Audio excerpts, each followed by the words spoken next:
उमर गहरा। लाल बहादुर शास्त्री हमारे मुल्क के दूसरे वजीर आजम थे। वो मुगल सराय के एक गरीब घराने में पैदा हुए थे। इनके वालिद का नाम शारदा प्रसाद और वालिदा का नाम राम दुलारी देवी था।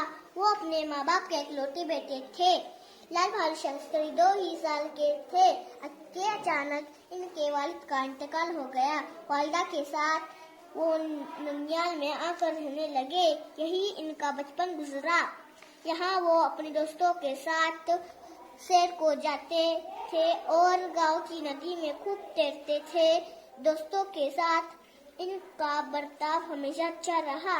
इन्होंने बचपन ही में तय कर लिया था कि खूब मोहब्बत से पढ़ूंगा और खूब मेहनत से पढ़ूंगा और अपनी वालिदा को सुख पहुंचाऊंगा। लाल बहादुर स्कूल में अपने